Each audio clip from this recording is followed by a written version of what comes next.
เอาดังสามประการอันมีพระพุทธพระธรรมพระสงฆ์กุลพ่อกุลแม่กุลครูบาอาจารย์กุลศีลธรรมกรรมฐานจงมาปกห่มรักษาครูบาอาจารย์พระเจ้าประสงค์ทุกรูปปกห่มรักษาปออกไม่ออกศรัทธาดันสาธุชนคนดีผู้สนใจใฝ่ในธรรมทุกท่านขอถวายความเคารพแสดงความนับถือพระมหาเถระพระเถรานุเถระเจ้าคณะพระสังฆาธิการครูบาอาจารย์ที่เปิดวิทยุฟังอยู่ที่วัดที่ว่าเวลานี้บ่ว่าจะเป็นหลวงพ่อหลวงลุงตุลุงตุปี่ตุน้องเปื้อนสหธรรมพระสงฆ์ทั้งหลายที่มีอายุพรรษามีการศึกษามีภูมิธรรมที่สูงกว่าเก่ากับผมขอถวายความเคารพแสดงความนับถือมาณโอกาสนี้จุตนจุองค์เจริญพรศรัทธาญาติโยมท่านสาธุชนทุกคนทุกท่านอรุณสวัสดิ์ธรรมสวัสดีสวัสดียามเจ้าญาติโยมท่านผู้ฟังทั้งหลายยินดีต้อนรับทุกท่านเข้าสู่รุ่งอรุณวันใหม่ปะกันเจ้านี้เป็นเจ้าของวันพัดวันพฤหัสบดีที่22เดือนกรกฎาคมพุทธศักราช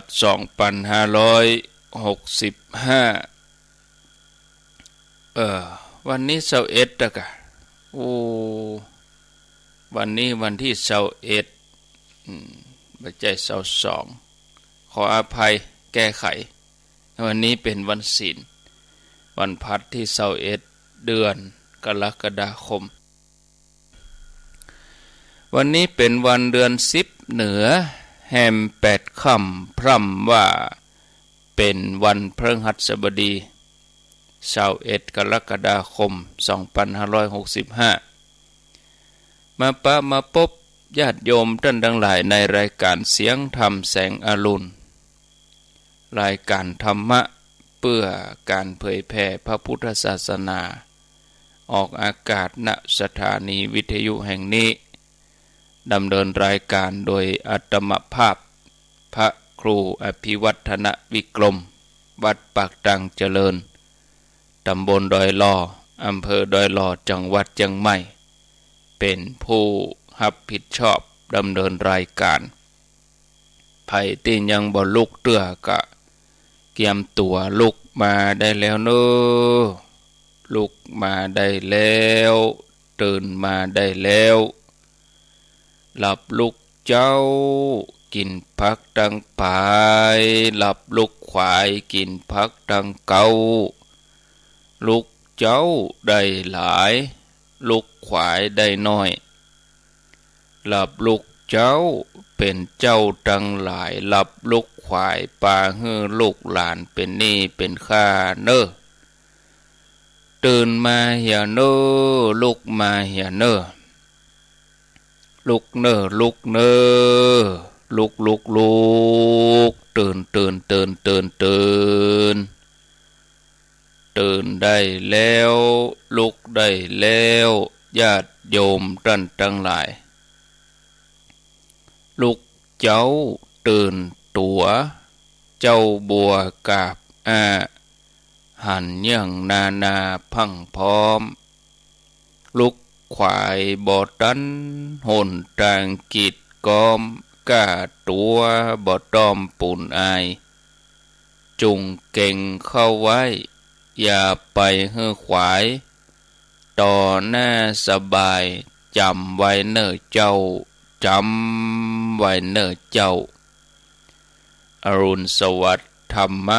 สวัสดีสวัสดียามเจ้า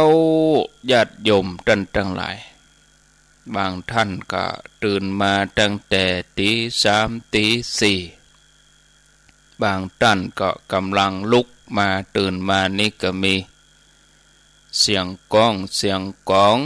เสียงมองต่ำเข้าเสียงตุเจ้าประกาศธรรม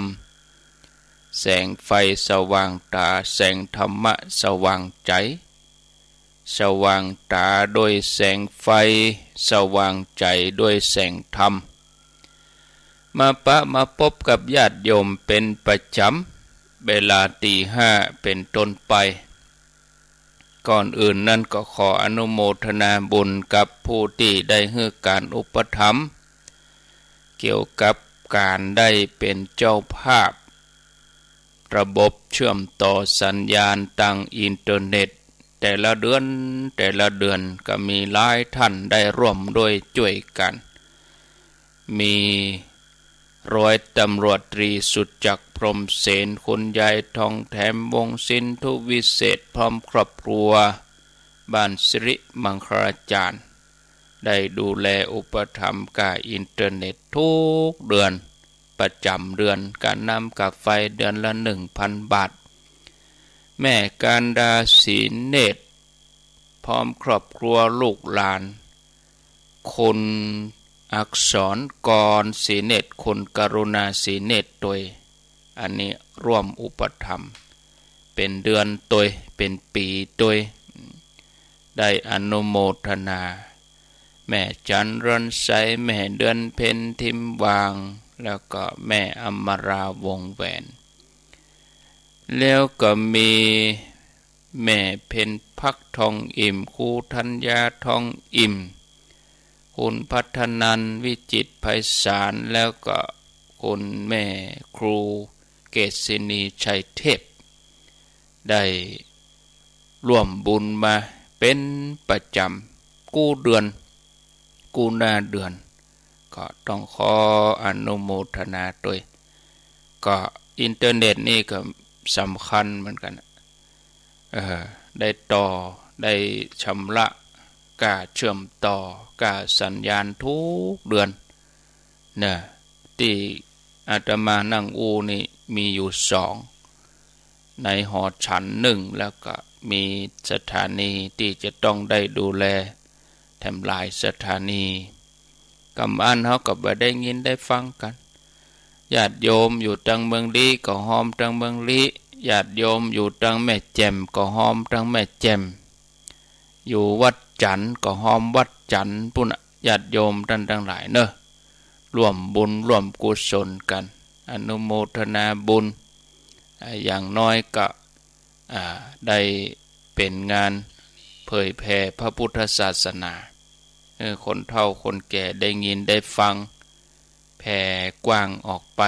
ได้ยินกันกูค่ำกูเจ้ามนุษย์เป็นสิ่งที่มีชีวิตที่ประเสริฐที่สุดมนุษย์เฮานี่สามารถสร้างสรรค์สิ่งต่างๆให้แก่โลกได้นักแต่ในขณะเดียวกันมนุษย์เฮานั้นก็สามารถทำลายล้างโลกได้ตลอดระยะเวลาที่ยาวนานมนุษย์เฮานี่ได้ทำการทะเลาะวิวาทเบียดเบียนกันแข่งแย่งชิงดีชิงเด่นกันวันดีคืนดีก็ก่อสงครามกันสู้รบกันบางทีก็เอาตายกันไปข้างหนึ่งแม้ปัจจุบันการสู้รบกันก็อาจจะบอกกว้างขวางมีบางประเทศอย่างบัดเดียวเราได้ยินข่าวรัสเซียกับยูเครนก็กระทบถึงหมู่เฮาเหมือนกันหมู่เฮาก็ใจน้ำมันถึงวันบางทีเฮาว่าโอ้เปิ้นอยู่เพียวในเพียวเบาปุ๊บไปเกี่ยวหยังกับเปิ้นมันกระทบเฮานะเขารบกันอยู่ปุ่นรัสเซียอยู่ยูเครนเฮาอยู่เมืองไทยไกลกันบ่ฮู้กี่ปันกี่หมื่นกิโลแต่มันก็กระทบน่ะ กระทบในเรื่องของเศรษฐกิจสงครามทางเศรษฐกิจก็หนักขึ้นข้ามทวีปเป็นสงครามระดับโลกบางทีเฮาก็ลืมสงครามในระดับภพ3ที่มีความสำคัญนักกว่าคือสงครามในการชิงภพศึกชิงภพคำว่าศึกชิงภพนี่ที่คนเฮาจะต้องปะในวาระสุดท้ายของชีวิตในทางพุทธศาสนาเปิ้นได้พบว่าถ้าก่อนจะละโลกจิตผ่องใสบ่เศร้าหมองสุขติเป็นที่ไปแต่ถ้าจิตเศร้าหมองบ่ผ่องใสทุกขติก็เป็นที่ไปอันนี้คือชิงภพตัวนี้ระหว่างดีกับร้ายระหว่างสูงกับต่ำดังนั้นญาติโยมเฮาควรจะให้ความสำคัญกับเรื่องราวนี้พ่องญาติโยมปรากฏในอายิกสูตรตัดตอนความตอนหนึ่งว่าสัพพะชีวิตต้องตายเพราะความตายเป็นที่สุดของชีวิตเมื่อตายแล้วสัตว์ทั้งหลายจักเป็นไปตามกรรมไปเสวยผู้บุญก็เสวยบาปก็ตามที่ตัวเองได้ทำไว้ผู้มีกรรมก็เป็นบาปไปสู่นรกส่วนผู้มีบุญก็จะไปสู่สุคติฉะนั้นญาติโยมท่านผู้ฟังคนที่ทำแต่กรรมดีก็จะนำไปสู่สุคติในสัมปรายภพบุญกุศลที่ตนได้สั่งสมไว้ก็จะเป็นที่เปิ้งในปรโลกไปแน่พ่อแม่ศรัทธาญาติโยมท่านผู้ฟังทั้งหลายเรื่องของชีวิตนี่เป็นเรื่องที่เราจะต้องให้ความสำคัญเป็นอันดับแรกอันดับต้นเพราะมันเกี่ยวข้องกับตัวเราโดยตรงแล้วก็เกี่ยวโยงกับไปถึงภพหน้าถึงสรรพสัตว์ทั้งหลายการกระทำของเราทุกอย่างมันมีผลต่อสิ่งแวดล้อมมีผลต่อคนรอบข้างมีผลต่อจิตใจของคนแล้วการกระทำกู้อย่างของเราบอกว่าจะเป็นความคิดกรรมการกระทำมันก็บ่พ้นจากกฎแห่งกรรมไปได้ฉะนั้นเราควรจะมาศึกษาทำความเข้าใจให้ท่องแท้ในเรื่องนี้เพื่อที่ว่าเมื่อเรารู้แล้วเราจะบ่ได้พลาดพลั้งผิดพลาดเรื่องของกรรมนี้เป็นเรื่องที่ลึกซึ้งสลับซับซ้อนเพราะสิ่งที่เราได้ทำที่ผ่านมาที่เราได้ทำในอดีตที่ผ่านมานับพบนับจัดบ่ถ้วนนี่มันมีนักมากมายตึงดีตึงชั่วบ่ต้องไปถึงจันนะตะวาเนี่ยจิตใจเราเป็นอย่างใดพ่องดีพ่องบ่ดีพ่องหรือก่อนหน้าที่เราจะลุกมาทำภาระธุระเราก็มีทั้งดีและบ่ดีเนี่ยตึงบ่ดีตึงดีเนาะทุกสิ่งอย่างนี้มันก็มีผลต่อตัวเราทุกคนกูสิ่งที่เราทำลงไปบอกว่าความคิดกรรมการกระทำก็จะมีวิบากกรรมที่ให้ผลใน3ขั้นตอนคือให้ผลในปัจจุบันอย่างหนึ่งให้ผลในภพที่ไปเกิดอย่างหนึ่งแล้วก็ให้ผลในภพชาติต่อไปอันนี้เปิ้นฮ้องว่าวิบากแห่งกรรมการเสวยวิบากแห่งกรรมนั่นก็ขึ้นอยู่กับบุญนำกรรมแต่งขึ้นอยู่กับบุญกับบาปที่เฮาทำไว้สมัยที่เฮายังเป็นมนุษย์เป็นคนมีชีวิตถ้าทำดีก็ไปสู่สุคติถ้าทำชั่วก็ไปสู่ทุกขติทำดีก็ไปสู่สวรรค์ทำชั่วพยายมว่าไง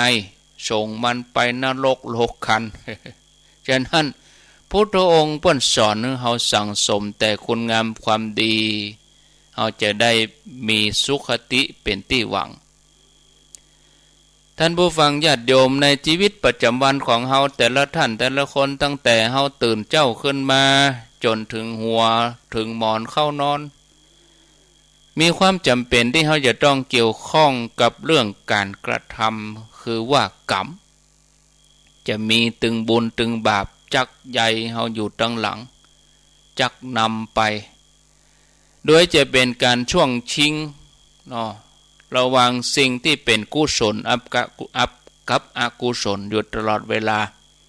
ต่างฝ่ายต่างชิงกันชิงความคิดชิงกรรมชิงการกระทำโดยอาศัยกายมนุษย์เขาเนี่ยที่มันเป็นเหมือนหุ่นเชิดเนี่ยสุดแล้วแต่ว่าบุญหรือว่าบาปจะเข้ามายึดครองหรือเขาจะยอมให้บุญหรือบาป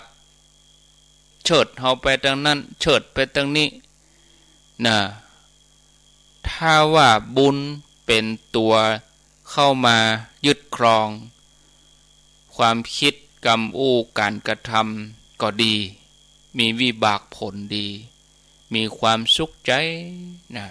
มีความสุขสำเร็จเป็นเครื่องตอบแทนแต่ถ้าบาปความบดีมาสิ่งสู่กรรมความคิดการกระทำบดีก็จะมีวิบากกรรมคือความทุกข์ทรมานนั่นนะมันเกิดขึ้นญาติโยมนี่เคยถึงเรื่องบาปอกุศลที่เข้ามาสิงในจิตของอเจลกะปฏิบุตรทำให้เกิดความ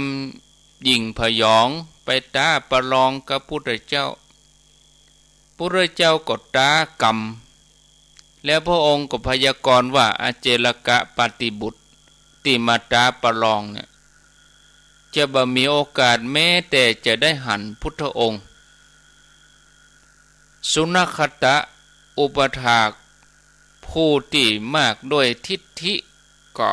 ล่วงหน้าไปบอกอเจลกะแล้วก็บอกคนทั้งหลายผู้รักผู้ใหญ่ในเมืองให้มาเป็นพยานในการกล่าวของพระพุทธเจ้าในการประลองนี่คือประลองในเรื่องของภูมิความรู้เรื่องปาฏิหาริย์อะไรอย่างต่างๆได้เล่าญาติโยมฟังไปแล้วครั้งก่อนถึงวันกำหนดวันประลองพระเจ้าก็พระองค์ก็เสด็จไปที่อารามของอเจลกะแต่อเจลกะบ่กล้าสู้หน้าเฮ้ยญาติโยมเนอะไปลักซ่อนหมอบอยู่ตั้งหลังปุ้นก็ไปอยู่ที่อาสมไปอยู่ที่อาสมของเปื้อนอเจลกะแถมก้นเพราะหูตัวเองว่าตัวเก่ามีภูมิความหูอันยังบ่มีฤทธิ์อันยังสู้พระเจ้าตึมได้เอาละเริ่มหูละบ่มีฤทธิ์อันยังละนะซึ่งมันก็เป็นจริงดังที่พระเจ้าพยากรณ์ไว้ล่วงหน้าว่าอเจลกะบ่มีโอกาสแม้แต่จะได้หันพระองค์อเจลกะมีความหวาดกลัวจนตัวสั่นบ่กล้าออกมาปบหน้าพุทธเจ้าโดยวิบากกรรมที่ตัวเองไปลบหลู่คือท้าประลองพุทธเจ้าที่มีคุณใหญ่หัวก็เลยแตกเป็น7เสียงแล้วก็ไปบังเกิดในมหานรกทันทีถึงอย่างนั้นสุนัขตะก็ยังบ่กลัวบาปกลัวยังพยายามที่จะลบล้างลบหลู่พุทธเจ้าพระองค์ก็เลยตรัสห้องสุนัขตะมาตักเตือนเพื่อให้สำนึกได้เพื่อให้กึดได้ว่าดูก่อนโมฆะบุรุษเธออยู่กับเฮา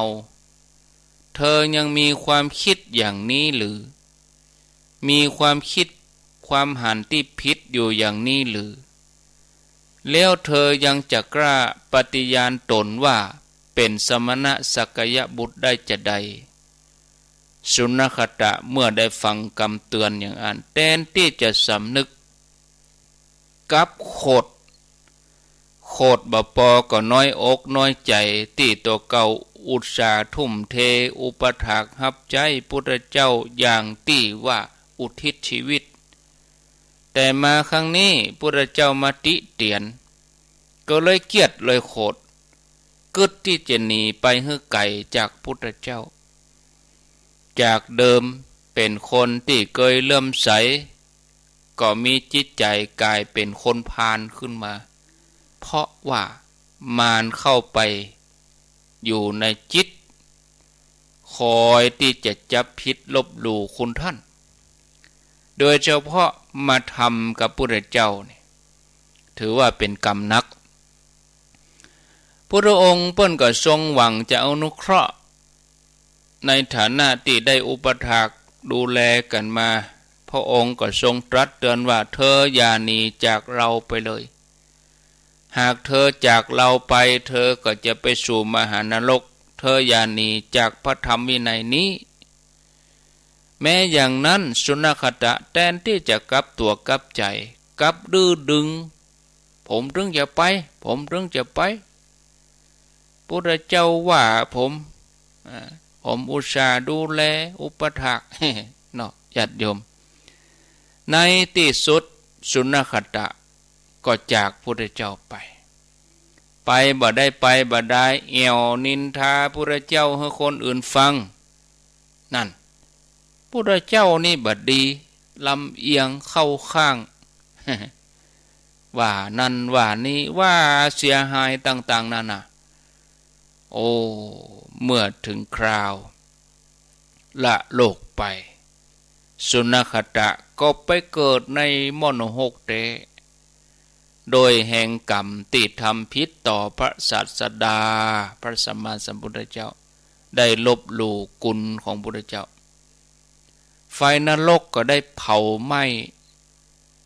ไปถึงมนรกไหม้จากดังลุ่มขึ้นมาดังบนไฟลุกท่วมตัวนายนิรยาบาลก็เอาไปมัดติดกับลักนี่เป็นเสาเล็กแล้วก็เล็กฮ้อนแดงเลยญาติโยมตึงมือตึงตีนมัดติดกับลักไฟฮ้อนแดงปรึงได้รับความทุกข์ทรมานถึงแม้จะเจ็บปวดขนาดไหนก็ขยับเขยื้อนตัวบ่ได้จนไฟคลอกตายแล้วก็จะมีลมชนิดหนึ่งปัดมาสัตว์นรกก็ฟื้นขึ้นมาแถมใหม่เนี่ยแล้วก็โดนไฟเผาแถมครูบาอาจารย์เจ้าที่เปิ้นเคยกล่าวเวลาเฮาทำบุญกุศลอย่างด้วยเจตนาดีเฮากล่าวสาธุพร้อมกันไฟนรกจะดับลงสัตว์นรกเย็นโอ้ไผทำบุญทำกุศลอย่างนี้ไฟมนรกดับลงชั่วครู่เขาอยู่ปุ่นเขาเย็นเขายกมือสาธุโอ้เปิ้นกินเปิ้นทานอย่างเปิ้นกล่าวกรรมสาธุพร้อมกันรู้กรรมสาธุหรือว่าการปั้มเป่งบารมีนะถ้าเป็นคุณงามความดีเนี่ยเฮเต้นพญาอินบรรลุกำพลศิลาอาจนี่ได้รับความเปิ้นว่าเต้นที่เคยนั่งนุ่มแข็งกระด้างขึ้นมาพญาอินก็ส่องลงมาโอ้ไผทำบุญกุศลอะไรเงี้ยไผปั้มเป่งอะไรอย่างนี้อย่างเดียวกันญาติโยมท่านทั้งหลายอันนี้ไฟนรกนะตายเกิดอยู่หั่นแหละนะเป็นสัตว์เดรัจฉานแถมมาเป็นอสุรกายแถมพ้นจากนรกแล้วยังปอนะเปิ้นยังปาไปจะต้องไปใจกรรมในอสุรกายเป็นเปรตวิสัยเป็นเดรัจฉานโอ้กลัวจะได้ปิกมาเป็นคนนี่มันยากแสนยากอยากเย็นแสนเข็นบัดนี้เฮาทั้งหลายเฮาเป็นคนแล้วโอ้ประเสริฐที่สุดฉะนั้นท่านผู้ฟังเฮาบ่ควรพังพลาดเมื่อเฮาฮู้แล้วเข้าใจแล้วเฮาต้องเลือกทำดี บุคคลหวานพืชเช่นไรย่อมได้รับผลเช่นนั้นเนื่องจากสัตว์โลกต้องเป็นไปตามกรรมกัมมุนาวัตติโลโกกรรมเป็นเผ่าพันธุ์กรรมเป็นกำเนิดกรรมเป็นที่นำไปมีกรรมเป็นของตนมีกรรมเป็นเผ่าพันธุ์กรรมจำแนกสัตว์ฮือเลวหรือประณีตต่างกันเฮาทั้งหลายทุกท่านหลีกเลี่ยงหนีไหนบ่ได้เนอะเรื่องกรรมนี่เฮาจะต้องเลือกทำแต่สิ่งดีๆคือบุญกุศลคือกรรมดีติดตัวเฮาไปอันที่จริงเนี่ยชีวิตของเฮาเลือกได้กูอย่างขึ้นอยู่กับการกระทำของเฮากูอย่างแล้วแต่เฮาพอยังตั้นสุนขตะเป็นอุทาหรณ์แล้วก็บ่ควรที่จะเผลอทำอย่างนั้นท่านผู้ฟังเฮาทั้งหลายผู้มีบุญได้เกิดมาพบพระพุทธศาสนาเฮาดำเนินชีวิตอย่างนี้เฮาควรจะออกแบบวางแผนชีวิตของเฮาให้มั่นคงปลอดภัยโดยเลือกทำแต่บุญกุศลทำแต่กุศลกรรมตัวนี้จะให้ผลเป็นวิบากกรรมที่ดีเพราะว่ากรรมกูอย่างที่เฮาสั่งสมไว้บ่ว่าใหญ่ว่าน้อยเล็กน้อยเพียงไรย่อมให้ผลเสมอไปนะที่จะบ่ให้ผลนั้นมันบ่มีเนาะกูคนมีวิบากกรรมติดตัวเฮามาทั้งนั้นแต่ละวิบากกรรมก็เลยเหมือนระเบิดเวลาแห่งชีวิตการเวลาผ่านไปเฮาก็เริ่มนับถอยหลังไปเนาะกรรมทุกอย่างที่เฮาทำก็เหมือนเงาตามตัวมันจะระเบิดขึ้นมาตอนไหนเฮาก็บ่ฮู้ฉะนั้นขณะที่เฮาฮู้เฮามีชีวิตอยู่เฮามีลมหายใจเฮาพอจะทำได้เฮาก็เห่งสร้างกุศลไว้ให้นักบุญที่เฮาทำกรรมที่เฮาทำเฮาควรจะทำอย่างจนสุดลมหายใจเพราะสิ่งเหล่านี้จะติดตัวเฮาไปสำหรับชีวิตที่ผ่านมาถ้าว่าเฮาเคยผิดพลาดมาก็บ่ต้องไปโดยนึกถึงมันบาปมันจะใหญ่โตแล้วบาปมันก็จะได้ช่องถ้าเฮาไปนึกถึงมันได้ช่องมันก็แทรกเข้ามาแถมะลืมไปเหียแล้วก็บ่ทำแหมละตั้งใจสั่งสมบุญบารมีแห่งใหม่ที่สำคัญที่สุดเราต้องหมั่นเข้าถึงพระรัตนตรัยมันปฏิบัติพบพระพบธรรมอย่างเราทั้งหลายแม่เจ้ากูเจ้าเนี่ย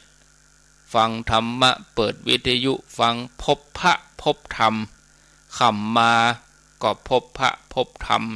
ญาติโยมทั้งหลายตัวนี้เป็นตัวตัดสินว่าเมื่อเฮาเกิดความม่วนอกม่วนใจปีที่เกิดตันศีลภาวนาปิดประตูอบายมีสุคติเป็นที่ไปแน่นอนนี่ญาติโยมทั้งหลายทำปฏิบัติบุญกุศลก็จะได้เกิดกับเฮาทุกคนบ่อยากจะให้พลาดโอกาสตัวนี้มาฟังเรื่องเปรตแม่หญิงที่หิวโหยเปรตหญิงสาวที่หิวโหยเรื่องราวเป็นอย่างใดท่านผู้ฟังญาติโยมการเกิดมาพบหนึ่งจัดหนึ่งคือเฮาได้เกิดมาเป็นมนุษย์เป็นเรื่องที่เฮาจะต้องอาศัยโลกนี้เนาะเฮาพบเจออะไรอย่างกันมากมายที่เฮาจะต้องอิงอาศัยกันเพื่อที่จะมีโอกาสสร้างบุญสร้างบารมีญาติโยมก็อาศัยธรรมะพุทธเจ้าอาตมาเขาก็อาศัยธรรมะพุทธเจ้าเนี่ยในการอบรมจิตใจถ้าเฮาสามารถที่จะจับหลักอันนี้ได้แล้วก็นำไปดำเนินชีวิตเฮาก็มีการผิดพลาด เฮาจะบ่ติดอยู่ในโลกธรรม8โลกธรรม8คือสิ่งที่มันกู้กับโลกนี่มาเมินแล้วมีมาก่อนเฮาหรือว่าเฮาอาจจะตายจากโลกนี้ไปมันก็มีอย่างอีคือมีลาภเสื่อมลาภมียศเสื่อมยศมีสรรเสริญนินทามีสุขมีทุกข์แล้วเฮาจะบ่หวั่นไหวต่อสิ่งใดที่เกิดขึ้นในใจของเฮาแม้เฮาดำรงชีวิตอยู่ในโลกนี้เฮาก็ดำเนินชีวิตไปเหมือนคนทั่วไปแต่เฮาสามารถยกใจของเฮาให้ขึ้นสูงได้จากการพัฒนาจิตใจของเฮาก็เริ่มต้นจากทานศีลภาวนาสังสารวัฏนี่คือการเวียนว่ายตายเกิดหาเบื้องต้นท่ามกลางที่สุดมันได้บางครั้งเฮาก็ไปเกิดบนสวรรค์บางคราวก็พลาดตกในอบายมันก็เป็นผลเกิดจากบุพกรรมที่เฮาทำไว้ในสมัยที่เฮาเป็นมนุษย์อดีตนั้นเฮาแก้ไขบ่ได้เฮาฮู้ว่าแล้วเฮาเป็นหยังมาเฮาจะเป็นได้ปัจจุบันเฮาเป็นมนุษย์นี่เฮาทำได้หรอเนาะเฮาเลือกที่จะทำดีหรือว่าทำบ่ดีในแต่ละภพละภูมิก็มีความแตกต่างกันไปอย่างภพภูมิของเปรตซึ่งมีความเป็นอยู่แตกต่างกันบ่ใช่เหมือนอย่างเฮานี่นะอย่างหมู่เฮานี่โอ้ฮ้อนได้อาบอยากได้กินภพภูมิของเปรตนี่ฮ้อนบ่ได้อาบนะยากก็บ่ได้กินนะมันก็ญาติโยมหมู่เฮานี่โอ้เสวยสุขแท้ๆล่ะนะภพภูมิของเปรตนี่โอ้ยากเนอะผลกรรมที่ตัวเองทำไว้เพศหรือว่าเปรตบางกลุ่มก็อดข้าวอดน้ำเสวยทุกข์แสนสาหัสเปรตบางกลุ่มก็ไปเสาะกินเศษอาหารที่เปิ้นเอาขว้างทิ้งไว้กินเป็นเม็ดบ่ได้ต้องดูดที่มันเป็นน้ำบางกลุ่มกินเสมหะกินน้ำลายกินอุจจาระเปรตเนี่ยมีตระกูลเนอะตระกูลที่จะได้รับบุญกับเฮาก็คือตระกูลปรทัตตูปชีวีเปรตมีตระกูลเดียวต่ออันที่จะได้รับนะเพราะว่าเลี้ยงชีวิตโดยอาศัยผู้อื่นฮื้อแล้วแถมหมู่หนึ่งคือคุปปิปาสิกเปรตเปรตหมู่นี้นี่หิวกระหายตลอดเวลาต้องอดข้าวอดน้ำตลอดชีวิตแถมหมู่หนึ่งชื่อว่านิชามะตันหิกเปรตอันนี้โดนไฟเผาตลอดฮ้อนตลอดแล้วแถมหมู่หนึ่งชื่อว่ากาละกินจิกเปรตกาละกินจิกเปรตนี่มีร่างกายสูงแต่ว่าบ่มีบาบ่มีเฮงมีเลือดมีเนื้อที่น้อยสรีระร่างกายคล้ายกับใบไม้แห้งปากเต้าหูเข็มกินอาหารได้กำน้อยเป็นผู้ที่หิวโหยอยู่ตลอดเวลาที่จะนำมาอู้ให้ญาติโยมเขาฟังก็คือเปรตกลุ่มที่ชื่อว่าปรทัตตูปชีวีเปรตเปรตที่จะได้รับส่วนบุญกับหมู่เฮาที่เฮากินตานฮื้อเป็นเปรตที่เลี้ยงชีวิตโดยการอาศัยผู้ที่ทำบุญอุทิศฮื้อแม้จะอุทิศส่วนบุญฮื้อเล็กน้อยแต่ก็มีอานิสงส์จะยกเรื่องเล่ามาเล่าให้ญาติโยมฟังในอดีตการมีหมู่บ้านอยู่2หมู่บ้านคือหมู่บ้านอิทธกวดีแล้วก็หมู่บ้านทีฆรัชิอยู่ในแคว้นมคธ2หมู่บ้านนี่มีบรรดาผู้ที่มิจฉาทิฏฐินักคือบ่กินบ่ตานเบาเข้าใจอันยังเปิ้นว่าดีตัวว่าหายเปิ้นว่าหายตัวว่าดีมันคือกลุ่มที่มิจฉาทิฏฐิเป็นอันธพาลความคิดสันดานหยาบแล้วก็มีแม่หญิงคนหนึ่งเกิดขึ้นมาในหมู่บ้านอิทธกวดีแม่หญิงคนนี้มีความหันพิษไปฆ่าจักแตนจำนวนนัก เมื่อละโลกไปแล้ว ก็ไปเกิดเป็นเปรตเสวยความทุกข์ทรมานหิวกระหายอยู่500 ปีเมื่อพุทธเจ้าของเฮาเสด็จอุบัติเกิดขึ้นมาพระองค์ก็สอนเหล่าเวนยสัตว์คือมีจิตยกสูงขึ้นไปเข้าถึงธรรมมากมายวันหนึ่งพระเจ้าของเฮาเปิ้นก็เสด็จเข้าไปที่กรุงราชคฤห์พระองค์ประทับอยู่ที่วัดเวรุวันมหาวิหารสมัยนั้นตัวเธอแม่ยิงคนเนี้ยก็ได้ปีกมาเกิดในตระกูลสังสารมดเป็นตระกูลหนึ่งอยู่ในหมู่บ้านอิทธกวดีในเวลาที่เธอมีอายุได้7 ขวบ 8 ขวบก็ไปเล่นกับละอ่อนแม่ยิงคนอื่นๆกำลังเล่นตามภาษาละอ่อนพระสารีบุตรเจ้าติดตามเสด็จพุทธเจ้าไปโดยพร้อมกับภิกษุจำนวน12 รูปเดินบิณฑบาตก็เดินทางไปที่บ้านตระกูลสังสละโมจกะในขณะนั้นเด็กหญิงตั้งหลายจำนวนนักกำลังเล่นกันอยู่ที่ปากประตูหน้าบ้านเด็กหญิงเด็กน้อยตั้งหลายหันพระเถระก็มีจิตเลื่อมใสพ่องก็ยกมือไหว้เพราะว่าได้หันพ่อแม่ปฏิบัติมาโอ้หันตุเจ้าหันพระมาก็ยกมือไหว้ส่วนเด็กหญิงคนนี้บ่มีความศรัทธาเพราะว่าบ่ได้สั่งสมบุญกุศลมาบ่ได้เอื้อเฟื้อต่อพระเถระนิ่งอยู่เฉยๆพระเถระหันความประพฤติของเธอในอดีตว่าการที่เธอมาเกิดในตระกูลนี้เพราะว่าเป็นผู้บ่มีศรัทธามิจฉาทิฐิแล้วก็ยังหู้แถมว่าถ้าแม่หญิงคนนี้ไหวยกมือไหวก็บ่ต้องไปเกิดในโลกบ่ต้องไปเกิดเป็นเปรตแล้วจะได้ครอบครองสมบัติโดยอาศัยบุญนี้พระเถระก็เลยมีจิตเมตตากรุณาอู้กับเด็กหญิงละอ่อนคนนี้บอกว่าพวกเธอทั้งหลายการไหว้พระเป็นการดีแล้ว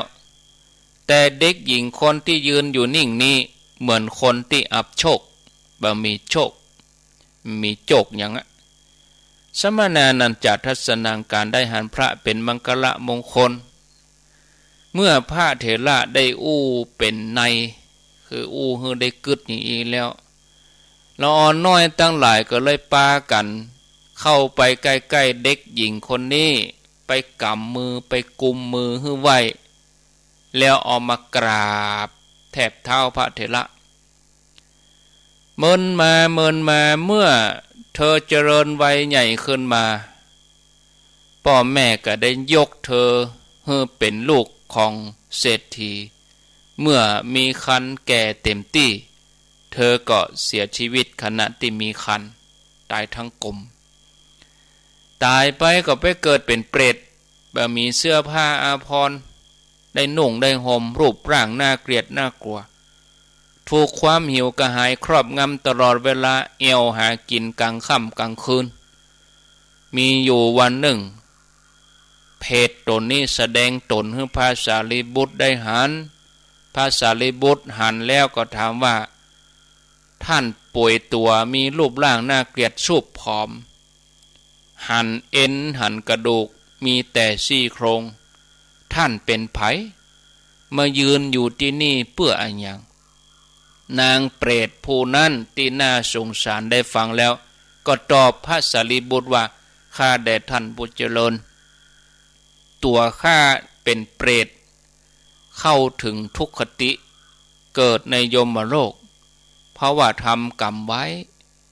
บาปกรรมอันบดีที่ทำไว้ขณะที่เป็นมนุษย์เมื่อละโลกจากโลกมนุษย์ก็มาสู่เปตวิสัยนี้พระเถระเจ้าก็ถามถึงบุพกรรมกรรมเก่า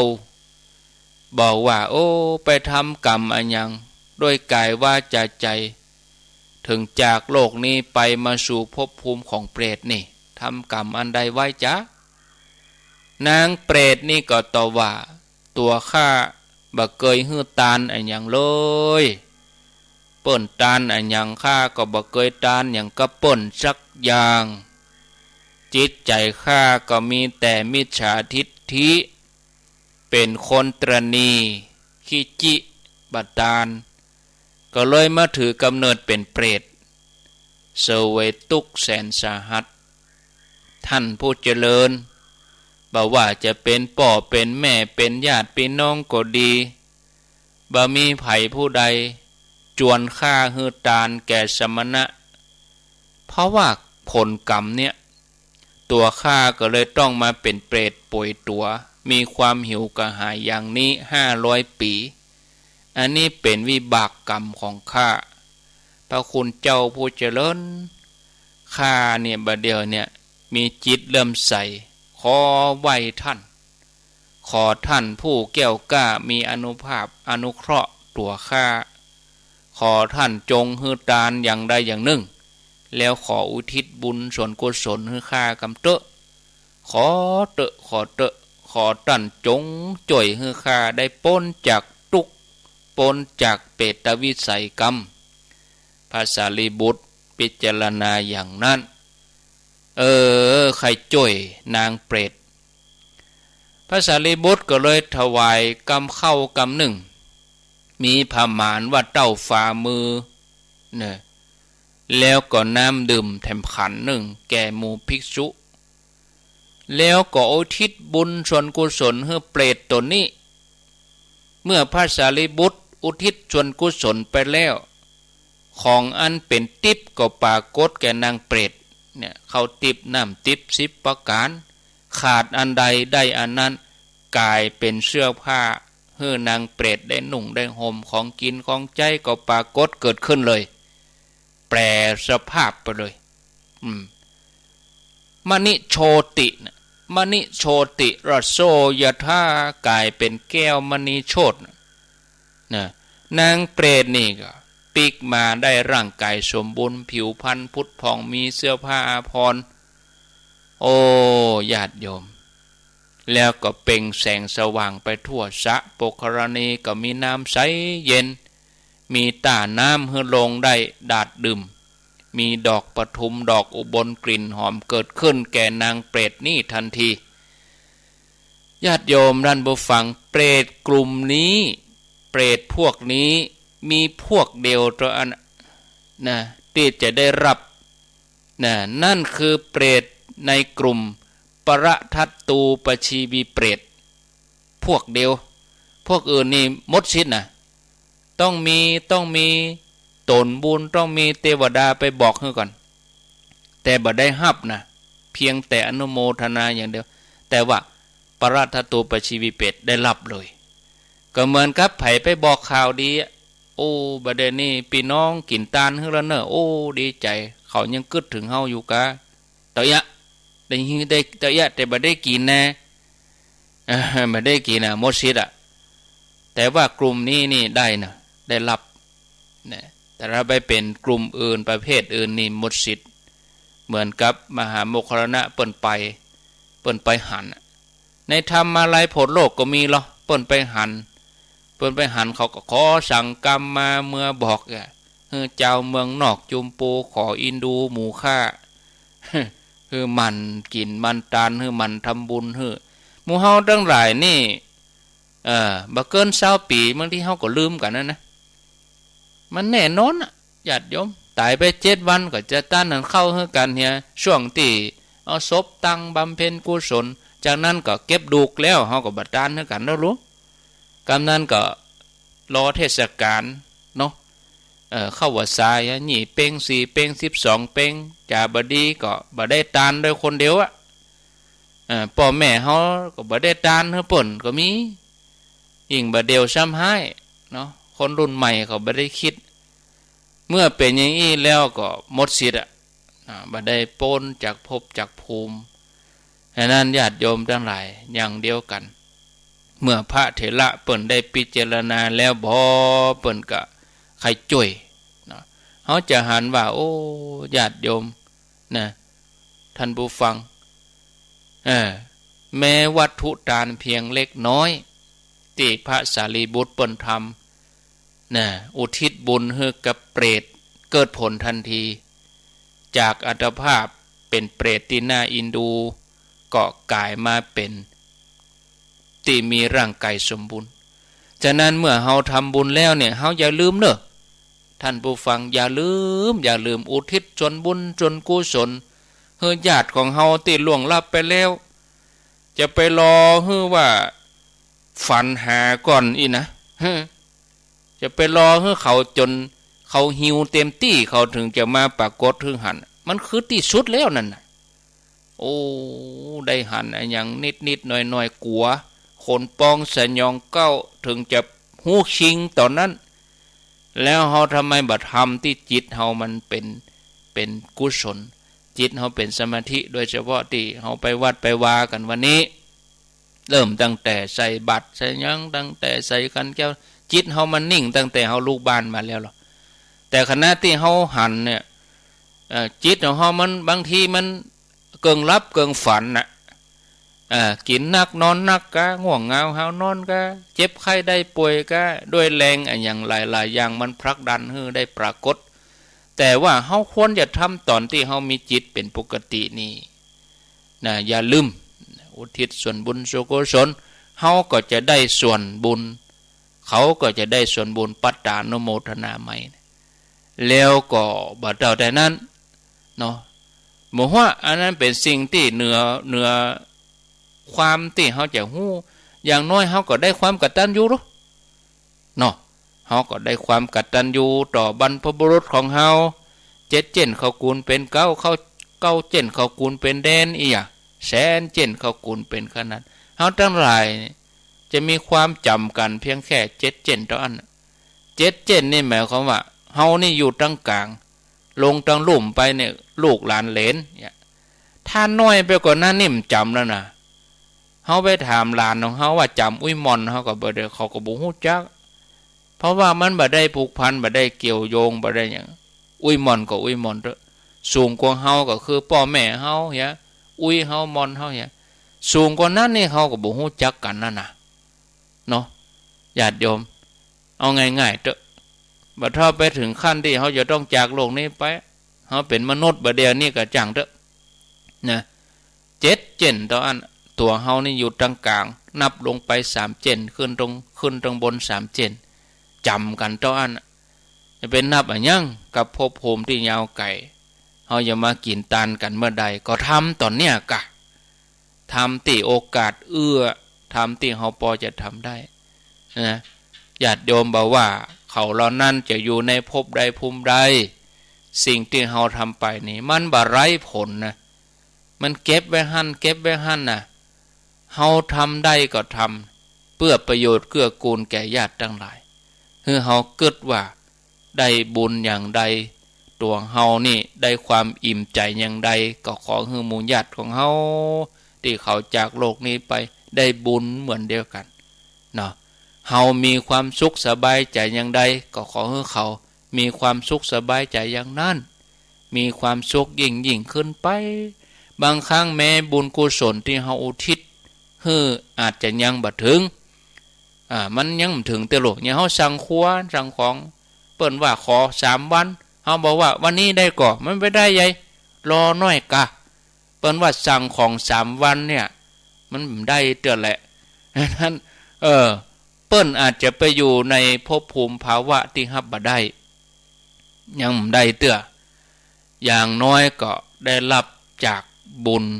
นะที่เฮาทำผู้รับจะได้รับอย่างใดจะบ่ได้รับอย่างใดก็ขึ้นอยู่กับภพภูมินะที่เปิ้นไปอยู่แต่ถ้าผู้อุทิศบุญสามารถเข้าถึงธรรมะขององค์พระสัมมาสัมพุทธเจ้าปฏิบัติจนจิตนิ่งเป็นสมาธิดีงามสติปัฏฐาน4จิตนิ่งละเอียดก็สามารถได้ผลเลยทันทีนะญาติโยมถ้าตานเราจะต้องใจกำลังอยู่แต่ถ้าเราจิตเป็นสมาธินิ่งอยู่เนี่ยถึงด้วยนะญาติโยมเมื่อเราหู้อย่างอีแล้วเราก็ญาติโยมเนอะทำบุญทำกุศลอย่าเผลอไปทำบาป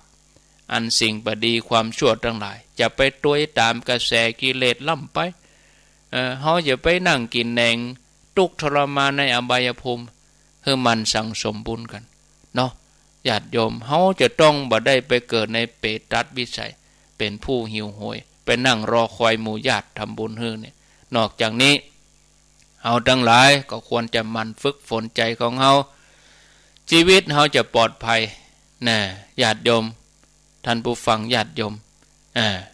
อันเนี้ยบ่ใช่เป็นเรื่องว่าเอาบาปเอาบุญเอาสวรรค์นรกมาคู่กันบ่ใช่นะมันเป็นความจริงนะอาตมาบ่ได้ฮู้ได้หันด้วยตัวเองแต่เฮียนมาเนาะครูบาอาจารย์เปิ้นก็กล่าวมาบ่ใช่เอามาล่อบ่ใช่เอามาหลอกญาติโยมทั้งหลายมันเป็นอย่างนั้นมีในธรรมมีในพระไตรปิฎกแล้วก็มีในพระสูตรญาติโยมทั้งหลายเนี่ยบุญกุศลนี่เป็นสิ่งที่มีจริงๆบาปก็มีจริงๆเนี่ยเอาง่ายๆฮ้อนกับเย็นมันมีกะมันก็มีแต่เฮาบ่หันละแต่เฮารู้สึกว่ามันฮ้อนโลนี่วันนี้เย็นโลนี่แล้วเฮาหันว่าตัวฮ้อนตัวเย็นเฮาบ่หันมันลอยมามงๆนะแต่เฮาฮู้นะเฮาสัมผัสว่ามันฮ้อนก็คือมันเป็นอย่างอี้มันเย็นมันเป็นอย่างอี้เนาะเอาขอไว้เต้าอี้ก่อนสำหรับวันนี้ว่าจะอ่านชื่อว่าไปได้อ่านก็ม่วนญาติโยมเนอะวันนี้เป็นวันพระวันศีลนะเป็นวันศีลเป็นวันพระก็อย่าละใส่บาตรทำบุญทานศีลภาวนาทำได้ก็ทำหลายท่านก็ไปพุ่นแล้ว